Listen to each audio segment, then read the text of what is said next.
তারপরে যেটুকু দেখলাম তাতে সবচেয়ে বড় কথা হলো ভাষণে আর কি বলবেন, গত 17 মাস যা করছেন তাই তো বলবেন, আর তো কিছু না। আমার ব্যক্তিগতভাবে আমি যদি বলি, আমি যদি ওনাকে মূল্যায়ন করতে যাই, আমি তাকে মূল্যায়ন করি এইভাবে যে আমি তার সম্পর্কে অনেকগুলো কথা বলেছিলাম। একটা বলেছিলাম যে উনি ব্যক্তি এই মুহূর্তে বা যাদেরকে জীবন্ত কিংবদন্তি বলা যায় তার একজন হলো আমাদের প্রফেসর ইউনূস, অথচ সে বাংলাদেশের সবচেয়ে বেশি নিন্দিত। বিশেষ করে আমি টকশোর সিংহভাগ লোককে বলবো যে তার নিন্দা ছাড়া কিছু করেনি। নিন্দা করুন, আপনি সমালোচনা করতেই পারেন, কিন্তু সবচেয়ে শব্দ প্রয়োগগুলো ছিল কঠিন। যেমন অথর্ব ছিলেন এনজিও সরকার, সুদখোর, এবং উনি নির্বাচন দিবেন না, উনি লোভী, এমন কথা বলে নাই। আমি কর ধরে ধরে নাম বলতে পারবো। এবং তারা হয়তো কখনোই তাদের সাথে ইউনূস সাহেবের যারা বলছে তাদের অনেকেরই দেখা হয় নাই, আর জীবদ্দশায় কোনোদিন হয়তো দেখা হবেও না, অতীত হওয়ার প্রশ্নই ওঠে না। কারণ বিধ্বস্ত বাংলাদেশকে হাতে নিয়ে তিনি যেভাবে নির্বাচন আয়োজন করলেন তাতে তিনি কতটা সফল, সেটাই আমি বলছি। এই সমস্ত ইয়েগুলো ছিল যে যে এই উনি নির্বাচন দিবেন না, উনি লোভী, এই সেই, এবং কালক্ষেপণ করবেন। আমি তখন তাকে বলেছিলাম যে আপনি একটা নিকৃষ্ট নির্বাচন দিবেন, আপনি উৎকৃষ্ট নির্বাচন দিতে পারবেন না, এটা আমি বলেছি। আমি আজকে লজ্জিত, আমি বুঝতে পারিনি, ওনার মেধা সম্পর্কে আমার ধারণাই ছিল না। দেয়া, ভোট কাস্ট করা, গণনা করা, তারপরে অন্য বিতর্ক উঠছে, সেটা নিয়ে আমি কথা বলছি না। বাহ্যিকভাবে আমরা যে ভোট দিতে গেছি, কিন্তু এখানে আমার একটা ভিন্ন ব্যাখ্যা আছে। উনি কিন্তু জানতেন যে নির্বাচনটা সুন্দর হবে, সেই কথাটাই বলতে চাই আমি এখন। এই জন্য আমি বলছিলাম আপনি নিকৃষ্ট নির্বাচন দিবেন, কিন্তু নির্বাচনের দিনের পরে আমার এটা চেঞ্জ হয়ে গেছে। আমি চ্যানেলে অলরেডি বলছি যে আমি বলেছিলাম যে নিকৃষ্ট নির্বাচন হবে, কিন্তু উনি করেছেন উৎকৃষ্ট। কেন করেছেন, কেন পারছেন? নির্বাচনের দিন প্রশাসনের যে অ্যাকশন, নির্বাচনের আগের দিন থেকে আমরা দেখছি নির্বাচনের যে প্রশাসনের যে অ্যাকশন, সেই অ্যাকশনে মানুষ টের পেয়ে গেছে কালকে নির্বাচনের দিন কোথাও কোথাও উল্টা পাল্টা গন্ডগোল, কারচুপি বা ভোট সেন্টার দখল করা যাবে না। এই যে ইমপ্রেশনটা প্রশাসন দিতে পেরেছে, এটা কি ইউনূস সাহেব বলেছেন তাই করেছে? যদি তাই হয় তাহলে 17 মাস উনি যন্ত্রণায় ছিলেন কেন? 17 মাস তো উনি প্রশাসনের কোঅপারেশন পাননি। এটাই আমি বলতে চাচ্ছি। কেন পেয়েছেন? অর্থাৎ সবাই নিশ্চিত, ডাউট করতো তাকে যে উনি যাবেন না। উনি এ পর্যন্ত যা যা বলেছেন সব ঠিক রেখেছেন, এবং নির্বাচন বলছেন 12 তারিখ না, ঠিক 12 তারিখই হবে, একদিন আগেও না, একদিন পরেও না। প্রশাসন তাহলে এই 2 দিন এই কাজটা কেন করলো? এটা করছে প্রশাসন যখন নিশ্চিত হয়েছে যে ইউনূস সাহেব চলে যাবেন, এবং এই নিশ্চিত হয়েছেন যেহেতু, তাই কোঅপারেট করেছেন। এবং এর আগের 17 মাস কোঅপারেট কেন করেননি? যে যদি করি আর সে যদি থেকে যায়, মানে এই যে সন্দেহ, যদি উনি থেকে যায় তাই তাকে ডিস্টারবেন্সে রাখছে। কিন্তু ইউনূস সাহেব নিশ্চিত করছেন, যখন তার চলে যাওয়াটা নিশ্চিত হয়েছে, সে কারণে এই কোঅপারেশন হয়েছে। কারণ এটা আমি ব্যক্তিগত, এটা আমার ব্যাখ্যা, হয়তো ইউনূস সাহেব বলবেন না। ইউনূস সাহেবের কমান্ডে যদি প্রশাসন ওই 2 দিন এত কাজ করতে পারে, পিছের 17 মাস হইল না কেন? বহু মব জাস্টিস হয়েছে, এটা হয়েছে, সেইটা হচ্ছে, বলছে উনি করতেছেন, মব উনি করতেছেন, তাইলে ওনার কি এই সারা জীবনের অর্জনে মাত্র এই 2 দিন প্রশাসনের দক্ষতা দেখানোর জন্য ছিলেন?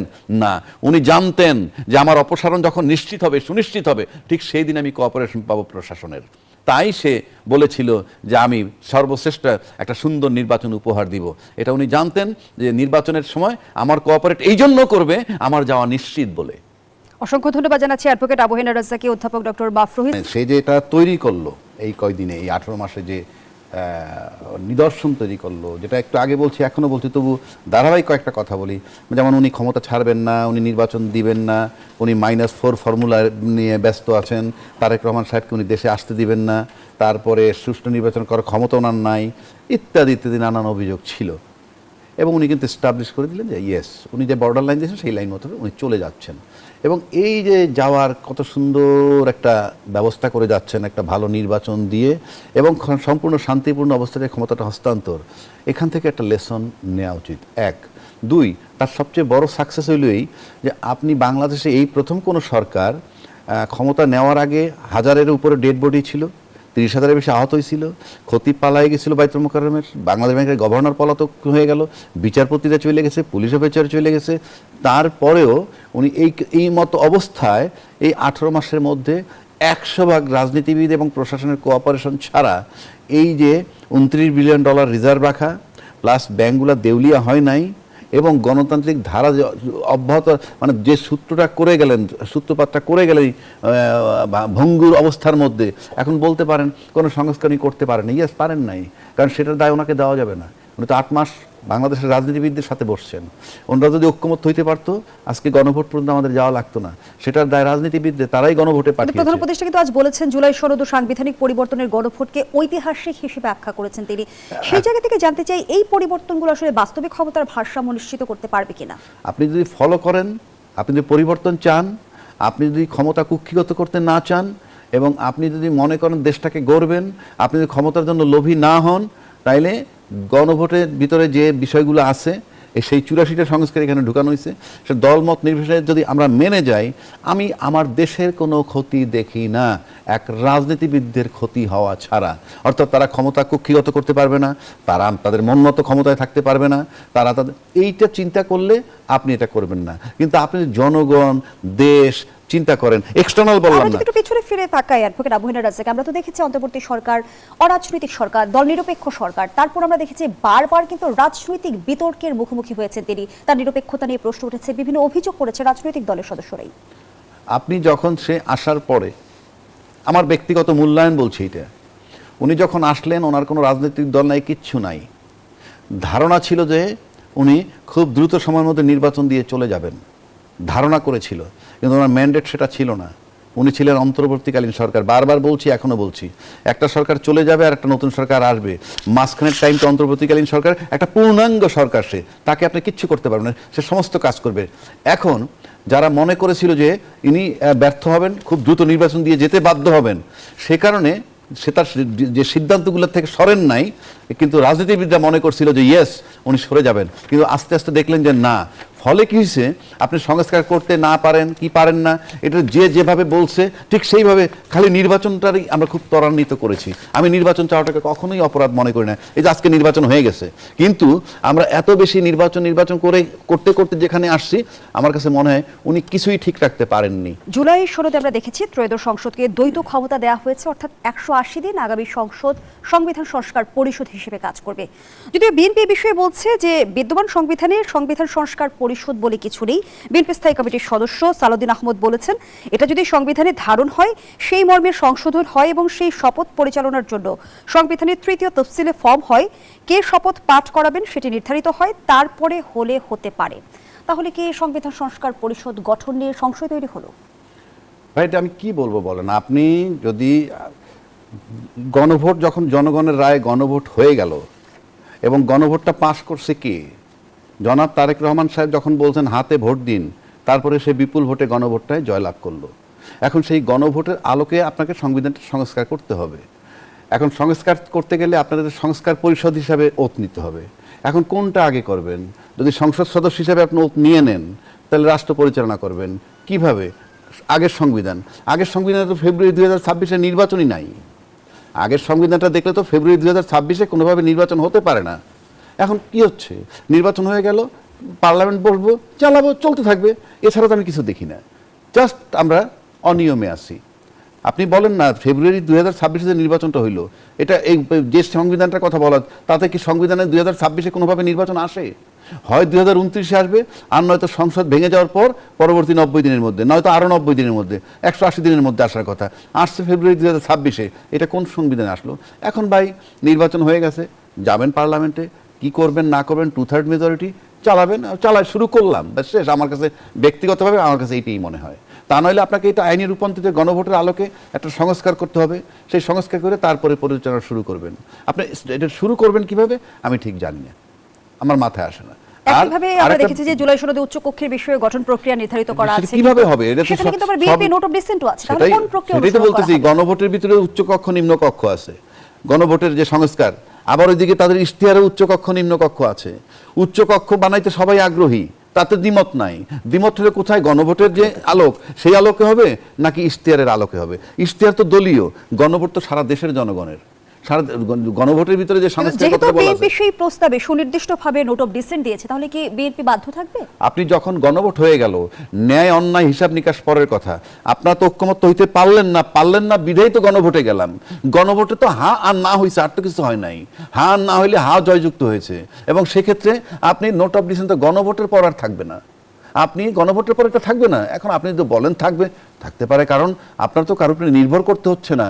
You have got 2/3 majority, whatever you like you can do, যা আপনি ভালো মনে করেন করতে পারেন। বাট প্রশ্ন হচ্ছে কনসিকুয়েন্সগুলো কি হবে সেটা ভাবতে হবে। 5ই আগস্ট যে সরকার তার চেয়ে ক্ষমতাধর, তার চেয়ে ক্ষমতা খাটাবে, প্লাস তখন যেভাবে পুলিশকে ব্যবহার করা হয়েছে, বিনা বিচারে হত্যা, ক্রস ফায়ার, আয়নাঘর, সেগুলার রিপিটেশন যদি না হয়, তাহলে তো শেখ হাসিনা যেভাবে চালাইছে তার 30 ভাগের 1 ভাগও প্রশাসনকে এভাবে ব্যবহার করা যাবে না। সুতরাং বোঝা মুশকিল, জনরায়কে যদি আমরা গুরুত্ব না দিই, তার কনসিকুয়েন্স কি হতে পারে সেটা সময় বলে দিবে। ধন্যবাদ জানাচ্ছি অ্যাডভোকেট আবুল রাজ্জাককে। অধ্যাপক ডক্টর মাফরুজ ছিল না যে আসলে নির্বাচনটা কেমন হবে, নির্বাচনে কে জয় লাভ করবেন, নির্বাচনে কি কারচুপি হবে নাকি হবে না, এই যে অর্থাৎ বাংলাদেশে যে নির্বাচন ঘিরে এই যে এক ধরনের নাটকীয়তাই বলি অথবা এক ধরনের উত্তেজনাই বলি, এইটা যে ধরে রাখা গেছে, এটা আমি মনে করি যে এই নির্বাচনের অবশ্যই একটা বড় উপাদান। তবে আমি কিছুটা হলেও ওনার সাথে একটু যোগ করব, সেটা হচ্ছে যে প্রশাসন তো অবশ্যই এক্ষেত্রে সাধুবাদ পাওয়ার যোগ্য। তারা আসলে যে বাংলাদেশে যারা প্রশাসনে থাকেন, তারা যে চাইলে অনেক ভালো কিছু করতে পারেন তার প্রমাণ এই নির্বাচনটাই দিয়েছে। কিন্তু তার সাথে আমি যেটা যোগ করব সেটা হচ্ছে যে আসলে এই যে দীর্ঘদিনের যে যেটাকে বলে যে নির্বাচন নিয়ে, প্রশাসন নিয়ে, দুর্নীতি নিয়ে দীর্ঘদিনের যে অনেক মানুষের যে আস্তে আস্তে যেই জায়গায় যে দেওয়ালের পিঠ থেকে গেছে, তারপরে যেই জুলাই বিপ্লব, এই জুলাই বিপ্লবের যে বার্তা, সেখানে কিন্তু আসলে এর ছাড়া আর কোনো উপায়ও ছিল না। শুধু যে অধ্যাপক ইউনূসের ছিল না, শুধু যে প্রশাসনের ছিল না তা না, আসলে আমাদের কাউরেরই একটা সুষ্ঠু নির্বাচন ছাড়া এখান থেকে বের হওয়ার কোনো রাস্তা ছিল না, এরকম একটা পথ করে দিয়েছেন। আর যেটা বললেন যে আসলে এই যে সরকার, এই সরকারেরও অনিশ্চয়তা ছিল যে উনি দিবেন কি না, কোন রাস্তায় যাবেন, থেকে যাবেন কি না। কিন্তু ওনার প্রতি কৃতজ্ঞতা আসলে আমি আমার জীবনে এটা দ্বিতীয়বার দেখলাম। বিচারপতি শাহাবুদ্দিন যেরকম এক ধরনের স্বাক্ষর রেখে গেছেন ন্যায় নীতির, ঠিক একইভাবে অধ্যাপক ইউনূস অনেক সমালোচনার পরেও, বিভিন্ন ধরনের সমালোচনার পরেও আসলে উনি যে মানুষ হিসাবে তার কমিটমেন্ট রাখার জন্য যেই জায়গাটা, সেই জায়গাটা যে তৈরি করে গেলেন, এটাই আসলে ভবিষ্যৎ সরকারের জন্য। সরকারের 18 মাসের শাসনকাল নিয়ে যদি সফলতা ব্যর্থতাগুলো জানতে চাই, সেটি কিভাবে মূল্যায়ন করবেন? অন্তর্বর্তী সরকারের সবচেয়ে বড় সফলতা একটা সুন্দর নির্বাচন উপহার দেওয়া, যা আমার কাছে মনে হয়েছে। এছাড়া খুব সংক্ষেপে যদি বলি যে আসলে দেশ তো একটা পর্যায়ে ছিল, সেখানে মুদ্রাস্ফীতি ছিল। মুদ্রাস্ফীতি যেটা আমরা যে খাদ্য মুদ্রাস্ফীতি যেটা বলি, সেটা কিন্তু 14% উপরে ছিল, সেখান থেকে কমিয়ে এখন হয়তো প্রায় অর্ধেক হয়ে গেছে। আর সামগ্রিক মুদ্রাস্ফীতি কিন্তু 8-এর কাছাকাছি চলে গেছে। এখানে একটা তারা সাফল্য দেখিয়েছে। রেমিটেন্স এবং রিজার্ভ, এই দুটো বোধহয় 32 মিলিয়নে চলে যাবে রিজার্ভ এখন। এখানেও একটা স্বল্পকালীন সময়ে তারা সাফল্য দেখিয়েছেন। এছাড়া বাকিগুলোর হয়তো একেবারে আমি বলবো যে অত ফলাফল হয়তো আসেনি, কিন্তু যেমন দীর্ঘমেয়াদী হতে পারে বা পরবর্তীতে কী হবে, যেটা তাদের আসলে কাজ ছিল না, ম্যান্ডেট ছিল না, যেগুলো নিয়ে হয়তো অনেক সমালোচনা হয়েছে। কিন্তু বিভিন্ন ধরনের যে সংস্কার, যেমন ওই যে সাইবার নিরাপত্তা আইন যেটা ছিল, সেটাকে খুব দ্রুততার সাথে বাতিল করা। আর এই সময়টাতে আমরা অপেক্ষাকৃত কম দেখেছি যে মত প্রকাশের জন্য কাউকে হয়রানির শিকার হতে। এই জায়গাগুলোতে আমি মনে করি যে সরকার সাফল্য দেখিয়েছে। তবে ব্যর্থতার জায়গাটা আমার কাছে মনে হয় যে একটা স্বল্পকালীন সরকার হলেও, বিশেষ করে যে কূটনীতির ক্ষেত্রে যে সমতাটা, এটা একদিক থেকে সাফল্যও ছিল যে কিছুটা সমতা ফিরিয়ে এনেছেন। আবার হয়তো যে বিশেষ করে যে আমাদের যে প্রতিবেশী রাষ্ট্র ভারত, তাদের সাথে সম্পর্ক যেই জায়গায় গেছে সেখানে হয়তো ধরে রাখা যায়নি খুব বাস্তব কারণে। এটা ঠিক সরকারের ব্যর্থতা আমি যতখানি না দেখি, তার চেয়ে আমি দেখি যে আমাদের যে প্রতিবেশী রাষ্ট্র আছে তাদের হয়তো নীতিগত কোনো কারণ আছে। কিন্তু ওই বলার জন্য যদি বলতে হয় যে সরকারের ব্যর্থতার কোন জায়গাটা, এই একটি জায়গা। আর সবাইকে যে একত্রিত রাখতে পেরেছেন, শেষ পর্যন্ত নির্বাচনটা যে সুষ্ঠু হয়েছে, এটাই আমি মনে করি যে এই সরকারের আসলে একমাত্র কাজ ছিল, এবং সেটা তারা সফলতার সাথে 100-100। অসংখ্য ধন্যবাদ জানাচ্ছি আপনাকে অ্যাডভোকেট আবু রাজ্জাকী।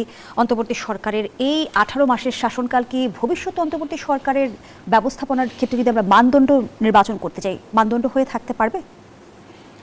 ধন্যবাদ আপনাকে এবং আমার সমালোচক মানদণ্ড তো হিসাবে থাকলে তো ভালো, কারণ আপনি যদি তার উদাহরণ সত্তার আমরা দেখেছি জুলাই সনদে 84টি প্রস্তাব রয়েছে, এর মধ্যে 47টি প্রস্তাব রয়েছে সংবিধান সংস্কার কেন্দ্রিক। সেই জায়গা থেকে জুলাই সনদ পূর্ণ বাস্তবায়ন হবে নাকি নোট অফ ডিসেন্টগুলো বাস্তবায়নকে বাধাগ্রস্ত করবে? আসলে আমি আমার সহালোচকের সাথে একমত যে আসলে সময় বলে দিবে যে এই বিষয়ে কি হতে যাচ্ছে, কারণ আমরা খুব স্পষ্ট করে জানি যে এই বিষয় নিয়ে রাজনীতিবিদদের মধ্যে অনেক সকলের অনেকের মধ্যেই এই বিষয়ে দ্বিমত আছে, কি একদম সবগুলো বিষয় নিয়ে কেউ একমত না। যেমন এমনকি জুলাই বিপ্লবের যারা অগ্রগামী যারা বলেন, যারা এনসিপি গঠন করলেন, তারাও কিন্তু স্বাক্ষর করেছেন আজকে। তো এই যে মতভিন্নতা, এই মতভিন্নতা যেটা আমি আশার কথা বলবো যে আমি আশা করি না যে আমরা পেছন দিকে ফেরত যাব। আমরা যে কোনোভাবেই হোক হয়তো একটা ঐক্যমতে আসবো এবং সেখানে অপটিমাইজেশন যেটাকে বলে, যে অবশ্যই অনেকগুলো সমস্যা তো আছেই, যে আমাকে ভূতপেক্ষা অনেক ধরনের সংবিধানের যেইভাবে আছে সেইভাবে অনেক ধরনের আইনগুলোকে আমার যেটাকে বলে যে ভূতপেক্ষা ইফেক্ট দিতে হবে আর কি। তা না হলে কিন্তু এই যেটা বললেন যে 180 দিনের কথা বললেন বা 90 দিনের মধ্যে নির্বাচন হওয়ার কথা, অর্থাৎ সংবিধান অনুযায়ী হলো কিনা ইন্ডিমিনিটি কিছু দিতে হবে। এখন এই জায়গায় এসে আসলে হ্যাঁ এবং না ভোটের যেটা সবচেয়ে বড় সমালোচনা ছিল, যদিও যেটা বললেন যে এটাই ঠিক যে বিএনপি কিন্তু এবং তারেক রহমান কিন্তু সরাসরি অন্তত একবার বলেছেন যে হ্যাঁ ভোটের পক্ষে ভোট দেওয়ার জন্য। এখন হ্যাঁ ভোটকে যেইভাবে নেওয়া হয়েছে সেই জায়গায় কিন্তু যে প্রশ্নটা চলে আসছে, যেটা আপনি করেছেন যে আসলে কিছু কিছু তো আমার এখানে না আছে, অর্থাৎ 84টার মধ্যে যদি আমি অর্ধেকে একমত হই, বাকি অর্ধেকে যদি আমি একমত না হই, তাহলে আমি কোন ভোট দিব? হ্যাঁ ভোট দিব না না ভোট দিব? আমি না ভোট দিলেও আমি ভুল, আমি হ্যাঁ ভোট দিলেও আমি ভুল, যেটাকে আমরা প্যারাডক্স বলি আর কি আছে। তো সেই ক্ষেত্রে আসলে আমি মনে করি ওই আশাই জাগিয়ে, এবং আমরা দেখেছি গণভোটে 74 লাখের বেশি ভোট কিন্তু বাতিল হয়েছে। সেটা কি আসলে এই দ্বন্দ্বের কারণে কিনা, যে সাধারণ ভোটাররা প্রশ্ন বুঝতে ব্যর্থ হয়েছে কিনা? এটা আসলেও আগেও সমালোচনা হয়েছিল ভোটের আগে, যে গণভোটের এই ক্ষেত্রে বিশেষ করে আমাদের মতো দেশে এই রকম জটিল হা না ভোট খুবই কঠিন বিষয়। এটা আমি নিশ্চিত যে আমরা সবাই, আমি নিজেই হয়তো সবগুলো 84টা পয়েন্ট যদি আপনি এখন আমাকে জিজ্ঞেস করেন